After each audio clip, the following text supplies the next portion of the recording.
And നമ്മുടെ കൂടെ നിന്നിട്ടുള്ളത് സുരേഷ് ഗോപി അങ്കിളും സുരേഷ് കുമാർ അങ്കിളാണ്. സോ ഇന്ന് നമുക്കൊപ്പം മൈൽ സ്റ്റോണിന്റെ ഒപ്പം വിശേഷണമായിട്ട് ഇരിക്കുമ്പോൾ എടുത്തു പറയേണ്ട ഒരു കാര്യം കൂടിയാണ്. കാരണം പ്രത്യേകിച്ച് നമ്മുടെ ഒരു ഫാമിലി അംഗം കൂടിയാണ്, പ്രത്യേകിച്ച് അതുപോലെ തന്നെ സുരേഷ് ഏട്ടനും.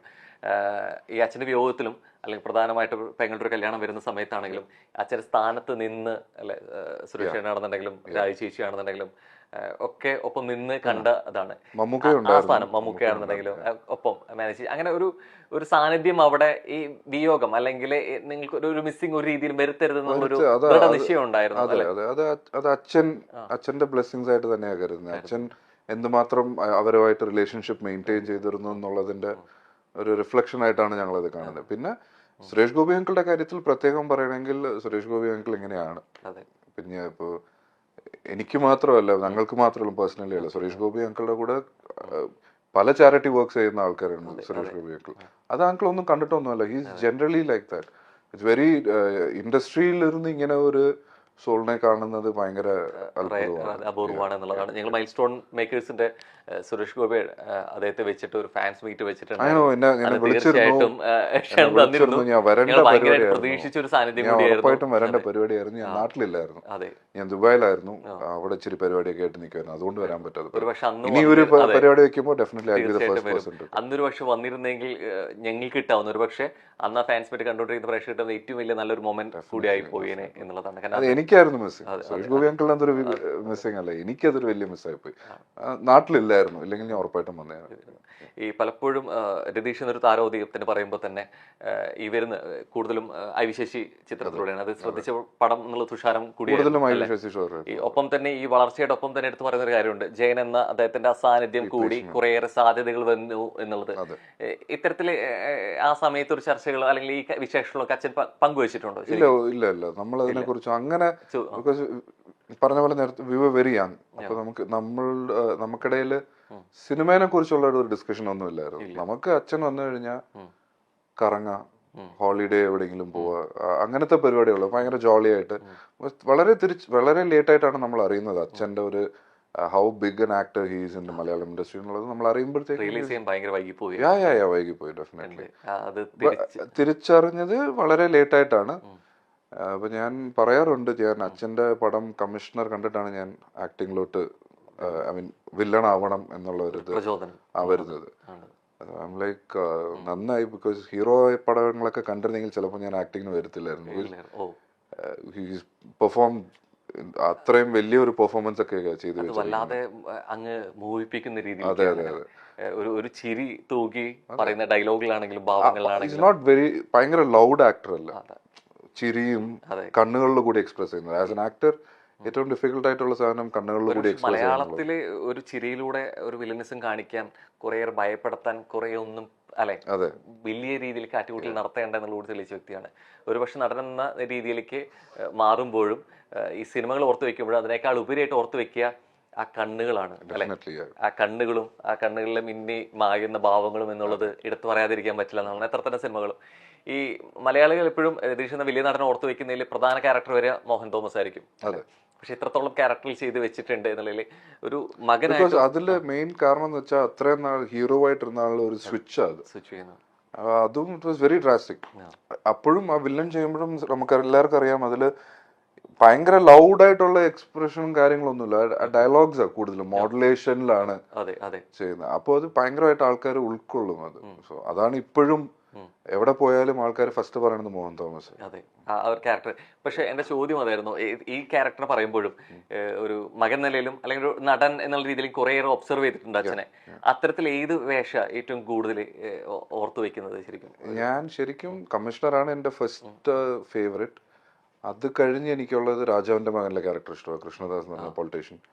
പിന്നെ വഴിയോര കാഴ്ചകളിലൊക്കെ ഒന്നും ചെയ്യുന്നില്ല. കാശ്മീർ, തുഷാറും, കുറെ പടങ്ങളുണ്ട്. പക്ഷെ എന്റെ ഫേവറേറ്റ് ഈ 3 പടങ്ങളാണ് എനിക്ക് ഭയങ്കരമായിട്ട് ഇംപ്രസ് ചെയ്തിട്ടുള്ളത്. As an actor, as A dad, അച്ഛൻ എന്നതിനെക്കാട്ടിലും ആസ് എൻ ആക്ടർ എന്നുള്ള ഒരു ഇതിൽ നമുക്ക് ഇങ്ങനെയൊക്കെ പെർഫോം ചെയ്യാൻ പറ്റും, നമ്മൾ ഇതുപോലെയൊക്കെ ചെയ്യണം എന്നുള്ളത് തോന്നിയിട്ടുള്ളത് ഈ 3 ക്യാരക്ടേഴ്സിലാണ്. ബിക്കോസ് ഞാൻ ഈ കുറെ പടങ്ങൾ കാണാനിരിക്കുന്നേ ഉള്ളൂ. Still not done watching his movies. Close to 150 movies ചെയ്തിട്ടുണ്ട് ഈ 8 to 10 years സ്പാനിൽ. കണ്ടുവരുന്നേ ഉള്ളൂ എല്ലാ പടങ്ങളും. എവിടെയെങ്കിലുമൊക്കെ തോന്നിയിട്ടുണ്ടോ പിന്നീട് അവിടെ കമ്പമായിരുന്നതുകൊണ്ട് തന്നെ പലപ്പോഴും അച്ഛൻ്റെ സ്റ്റാർഡും അല്ലെങ്കിൽ അച്ഛനെ എത്രത്തോളം ഇവിടെയുള്ള സ്വീകാര്യതയും അറിയാൻ പറ്റിയിട്ടില്ല, പക്ഷെ ഇവിടെ തന്നെ കേരളത്തിൽ തന്നെ ആവുമായിരുന്നെങ്കിൽ ഒരു പക്ഷേ അപ്രതീക്ഷിതമായ വിയോഗത്തിലും അച്ഛനായിട്ട് കുറേയേറെ കാര്യങ്ങൾ അറിയാൻ പറ്റുമായിരുന്നു, അങ്ങനെ ഇല്ല, ചിന്തിച്ചില്ല? അങ്ങനെ ഒരിക്കലും ചിന്തിച്ചിട്ടില്ല. ബിക്കോസ് അത് അച്ഛന്റെ അന്നത്തെ ചോയ്സ് ആയിരുന്നു. അച്ഛൻ ഒരിക്കലും അച്ഛൻ ചെയ്തിട്ടുള്ള ഓരോ ചോയ്സസിലും അച്ഛന് റിഗ്രറ്റ്സ് ഇല്ല. So I am happy in that way that he lived his life. There was no regrets for him.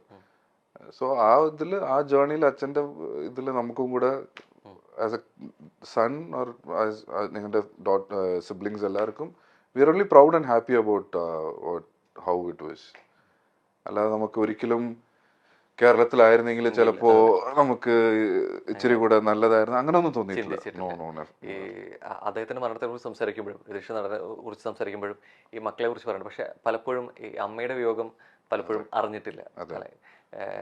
പ്രത്യേകിച്ച് ഒരു 4 പേര് സഹോദരങ്ങൾ എന്നുള്ള രീതിയിലേക്ക് ഇനി എന്ത് എന്നുള്ള ചോദ്യചിഹ്നം സ്വാഭാവികമായിട്ട് വന്നിട്ടുണ്ട്.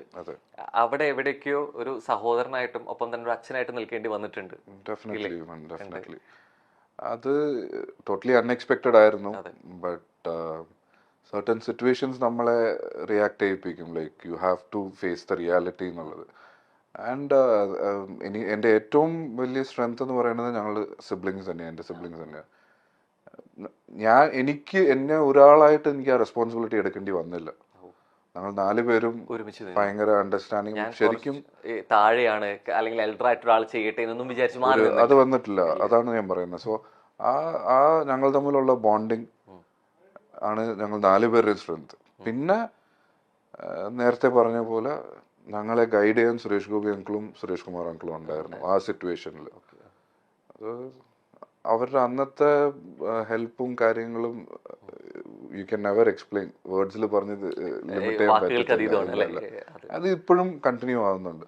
ബിക്കോസ് അവരുടെ ഈ 2 വ്യക്തികൾ മാത്രമല്ല, ഞാൻ അവർ 2 പേരെയും പറയുമ്പോൾ ഇവരുടെ ഫാമിലിയും കൂടെ അവരും. ഇപ്പൊ ഞങ്ങൾ 4 പേരും ഉണ്ടായിരുന്നത് സുരേഷ് ഗോപി അങ്കിളുടെ മക്കളുമായി, സുരേഷ് കുമാർ അങ്കിളുടെ മക്കളുമായി. ഞങ്ങൾ എല്ലാവരും ഞങ്ങൾ ട്രിവാൻഡ്രം ഷിഫ്റ്റ് ആകാൻ കാരണം തന്നെ അതാണ്, അവർ 2 പേരും അവിടെ ഉള്ളതുകൊണ്ട്. അല്ലെങ്കിൽ ഞങ്ങൾ എപ്പോഴും would have gone back to Tamil Nadu. ഞങ്ങൾ ചിലപ്പോൾ വരുത്തേയില്ലായിരുന്നു. Maybe it would have happen some time, maybe, അറിയത്തില്ല. അവരുള്ളതുകൊണ്ടാണ് ഞങ്ങൾ ട്രിവാൻഡ്രത്തോട്ട് ഷിഫ്റ്റ് ആയത്. ഈ പലപ്പോഴും അച്ഛന്മാർ ഉള്ള സിനിമയിൽ മക്കൾ വരുന്ന രീതിയിലേക്ക് നമ്മൾ സോകോൾ നെപ്പോ കിഡ്സ് ഒക്കെ എന്ന് വിളിക്കുമ്പോഴും അവരുടെ സാന്നിധ്യത്തിൽ വന്നവരാണ്. ഇപ്പോ പൽരാജ് അത്തരത്തിൽ വന്നാണെങ്കിൽ പോലും അച്ഛന്റെ സാന്നിധ്യം ഉണ്ടായിരുന്നില്ല. എവിടേക്കോ നമ്മൾ സപ്പോർട്ട് ചെയ്യുന്നുണ്ടെങ്കിൽ പോലും ഈ വഴി അത്രത്തോളം ഈസി ആയിരുന്നില്ല, അല്ലെ? നമുക്ക് ആഗ്രഹമുണ്ട്, നമുക്ക് കഴിവുണ്ട്, പക്ഷെ എവിടേക്ക് കുറച്ച് ഡിഫിക്കൽട്ട് ആയിരുന്നു എന്നുള്ളത് ഡെഫിനറ്റ്ലി ഒരു ചാൻസ് ആയിട്ട് കിട്ടാൻ അത് എളുപ്പമായിരുന്നു. അത് ഞാൻ ഒരിക്കലും എനിക്ക് നിഷേധിക്കാൻ പറ്റില്ല. ബിക്കോസ് ഫസ്റ്റ് മൂവി തന്നെ മമ്മൂക്കയുടെ വില്ലനായിട്ട് ചെയ്യാൻ പറ്റിയത് ഇറ്റ്സ് നോട്ട് വെരി ഈസി. അപ്പൊ അത് അച്ഛന്റെ ആ ഒരു ഇൻഫ്ലുവൻസും കാര്യങ്ങളും ഉള്ളതുകൊണ്ടാണ്. പിന്നെ അത് കഴിഞ്ഞ് ഇപ്പൊ 10 years ആയി ഞാൻ ക്ലോസ് ടു ഒരു 20 മൂവീസ് ചെയ്തിട്ടുണ്ട്. ആ കിട്ടിയ ചാൻസ് നിലനിർത്തുക എന്നുള്ളത് ഇസ് നോട്ട് ഈസി ജോബ്. ഇപ്പൊ എനിക്ക് ഫസ്റ്റ് മൂവി മമ്മൂക്കയുടെ പടത്തിൽ എനിക്ക് ചാൻസ് കിട്ടി. 2ാമത്തെ പടവും മമ്മൂക്കയുടെ കൂടെ ചെയ്യാൻ പറ്റി. ഇനിയിപ്പോ വീണ്ടും ചെയ്യണമെങ്കിൽ രതീഷിന്റെ മകനാന്നുള്ള ആ ഒരു ടൈറ്റിൽ മാത്രം പോരാ, അത് മാത്രം പോരാ. ഞാൻ എന്റെ കേപ്പബിലിറ്റി അത് എനിക്ക് ചെയ്യാൻ പറ്റിയത് ഈ പടത്തിലാണ്, DNA-ലാണ് എനിക്ക് ചെയ്യാൻ പറ്റിയത്. ബിക്കോസ് ഇതുവരെ എനിക്ക് കിട്ടിയിട്ടുള്ള റെസ്പോൺസിലിരുന്ന് മാറിയുള്ള റെസ്പോൺസാണ് ഞാൻ ചെയ്തിട്ടുള്ള ക്യാരക്ടറിന് കിട്ടാനുള്ളത്. ഏറ്റവും കൂടുതൽ സംതൃപ്തി നൽകിയത് DNA. ഡെഫിനറ്റ്ലി, നോ ഡൗട്ട് ഇട്ട്. അതിന്റെ ഫുൾ ക്രെഡിറ്റ് എനിക്ക് തരേണ്ടത് സുരേഷ് ബാബു സാറിന് തന്നെയാണ്. ബിക്കോസ് ആ പടം ചെയ്തപ്പോൾ ഇത് ത്രൂ ഔട്ട് ഉള്ള ഒരു ക്യാരക്ടർ ഞാൻ ഇതുവരെ ചെയ്തിട്ടില്ല. ഇങ്ങനെ ഒരു ലെങ്തി ക്യാരക്ടർ ഞാൻ ചെയ്തിട്ടില്ല, first time I am doing. അപ്പോൾ ആ ക്യാരക്ടർ ചെയ്യാൻ എനിക്ക് സുരേഷ് ബാബു സാർ തന്ന കോൺഫിഡൻസ്. സെറ്റിൽ പലപ്പോഴും പല ഷോട്ട്സിലും എനിക്ക് തോന്നിയിട്ടുണ്ട്, അയ്യോ നമുക്ക് ചെയ്തത് ശരിയായില്ലല്ലോ, നമുക്ക് ഒന്നുകൂടെ ചെയ്യണം. അപ്പോൾ സുരേഷ് ബാബു സാർ പറഞ്ഞു ഇല്ലല്ലോ അത് ശരിയാ, ഒരിക്കലും പ്രഷർ എടുത്തില്ല. ചില ഷോട്ട്സ് എങ്ങാനും ശരിയായില്ലെങ്കിൽ പുള്ളി മാക്സിമം പറഞ്ഞാൽ പറയും പപ്പ ഒന്നുകൂടെ ചെയ്യാം, നമുക്ക് ശ്രദ്ധിച്ച് ചെയ്യണം, അത്രേ ഉള്ളൂ. അത് പിന്നെ തിയേറ്ററിൽ വരുമ്പോൾ എനിക്ക് നല്ല ടെൻഷൻ ഉണ്ടായിരുന്നു, ഇത് എന്താവും. ബിക്കോസ് ഫസ്റ്റ് ടൈമാണ് ഞാൻ ത്രൂ ഔട്ട് ചെയ്യുന്നത്. തിയേറ്ററിൽ നിന്ന് നല്ല റെസ്പോൺസാണ് കിട്ടുന്നത്. എനിക്ക് സസ്പെൻസ് ആയതുകൊണ്ട് എനിക്ക് പലതും പറയാൻ കൂടുതലായിട്ട് പറ്റില്ല അത് ക്രൈം തുറന്ന് ത്രില്ലർ reveal ചെയ്യാൻ ആയതുകൊണ്ട്. ബട്ട് പറ്റില്ല വെരി എന്നുള്ളതാണ്. Happy with the response. മുമ്പ് ദുൽഖർ പറഞ്ഞൊരു കാര്യമുണ്ട്, എനിക്ക് കുറെ നല്ലത് പറയിപ്പിക്കാൻ തന്നെ അപ്പുറത്തേക്ക് വാപ്പ ചെയ്തു വെച്ച കാര്യങ്ങൾക്ക് ദോഷം പറയിപ്പിക്കാതിരിക്കണം എന്നുള്ളതുണ്ട്. ഇത് എവിടേക്ക് ഒരു പ്രഷറാണ് അല്ലെ? കാരണം ഇത്രയും വേഷങ്ങൾ ചെയ്തു വെച്ച ഒരു നടൻ ഈ രൂപം കൊണ്ട് കൂടി വരുമ്പോ എവിടേക്കും ഒരു കമ്പാരിസൺ പ്രഷർ ഭാഗത്തുണ്ടാവും അല്ലെ?